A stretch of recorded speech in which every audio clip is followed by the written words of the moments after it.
La saison à peine terminée, tous les pilotes avaient rendez-vous sur ce même circuit de Barcelone pour entamer les premiers tests. L'occasion pour tous les pilotes de voir leur nouveau matériel, pouvoir le tester, essayer des nouvelles configurations, réglages, appendices, éléments aérodynamiques. En gros, pouvoir tester le prototype qui sera leur moto en 2025. Donc beaucoup de pain sur la planche pour nos pilotes et l'occasion également pour les pilotes transférés dans un autre team de pouvoir découvrir leur nouvelle équipe, leur nouveau matériel, essayer de s'adapter au mieux à leur machine, comme Marc Marquez qui a pris place dans le team Ducati d'usine, Maverick Viñales, Enea Bastianini chez KTM Tech 3, Bezzecchi Martin chez Aprilia, des rookies également venus du Moto 2 comme Sumkat Chantra, Ayogura, Fermin Aldeguer, Pramac également qui a quitté le giron Ducati où il était quand même plutôt bien loti pour signer pour 9 saisons aux côtés de Yamaha comme team satellite,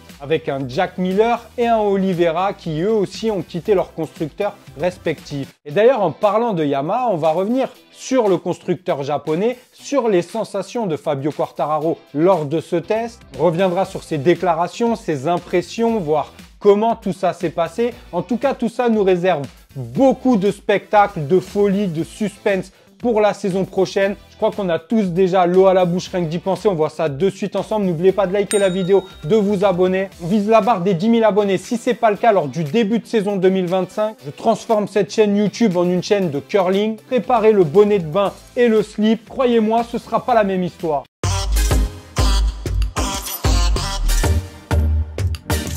On attend toujours ce moment avec impatience, la fin de saison et les tests qui viennent juste après, c'est un peu comme Noël. C'est un peu l'occasion pour tous les pilotes d'ouvrir leurs nouveaux cadeaux, découvrir le nouveau matériel, tester tout un tas de choses, piloter le prototype qui sera leur moto pour la saison 2025. Tout ça est toujours très intéressant, passionnant à voir. On a pu voir Marc Marquez commencer à trouver ses marques chez Ducati avec un rouge vif façon Power Rangers qui m'a percé un œil. On a pu également voir Jorge Martin toujours aussi à l'aise sur l'Aprilia que sur la Ducati. Bien qu'il ait chuté, mais bon, c'est normal, hein, il est en train d'essayer de trouver les limites de la moto. Peut-être qu'il les a même déjà trouvées vu que l'Aprilia est quand même moins homogène que la Ducati. Même si je pense qu'Aprilia a à cœur de donner un matériel performant au numéro 1 hein, actuellement, vu que c'est lui le champion du monde en titre. Mais pour le coup, on va se concentrer sur Yamaha. Yamaha qui a accueilli le team Pramac comme team satellite. Et ça, c'est déjà une grande nouvelle parce qu'il était temps qu'un constructeur comme Yamaha ait 2 motos supplémentaires. C'était une hérésie de voir Yamaha avec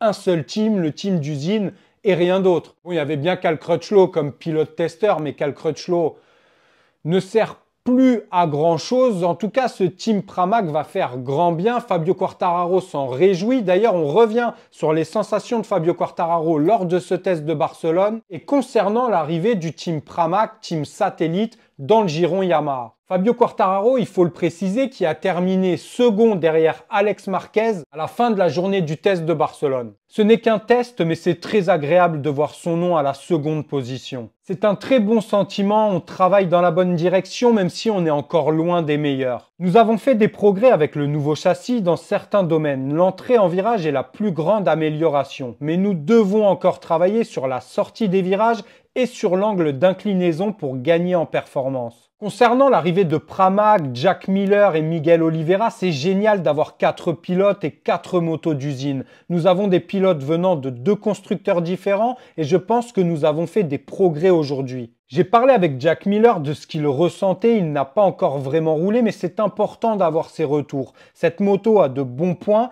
mais aussi des faiblesses à améliorer. Après ce test à Barcelone, je rentre chez moi de bonne humeur, nous avons fait quelques pas en avant. On voit un Fabio Quartararo qui a la sensation que le travail continue d'avancer dans le bon sens. Il a eu raison de mettre la pression à Yamaha et il commence à obtenir vraiment le fruit de son travail, cette arrivée de Pramac, cette moto qui n'a plus rien à voir avec la moto qui était la sienne en début de saison. On voit bien que le châssis est totalement différent, les éléments aérodynamiques. Il a également pu essayer lors de ce test un moteur modifié. Donc on verra après le juge de paix, forcément ce sera les grands prix, la course, parce que c'est bien quand on a la sensation que ça marche et que ça va dans le bon sens lors des tests. Mais on le sait tous, la course, c'est le seul juge de paix. Donc de toute façon, on va rester attentif, il va y avoir d'autres tests avant le début de la saison. On reste connecté sur Vinson GP, on est tous impatients de retrouver la grille MotoGP en mars 2025. Prenez soin de vous, de vos proches, on se retrouve dès vendredi sur Vinson GP. N'oubliez pas de liker la vidéo et de vous abonner parce que bientôt on passera au curling. Ciao!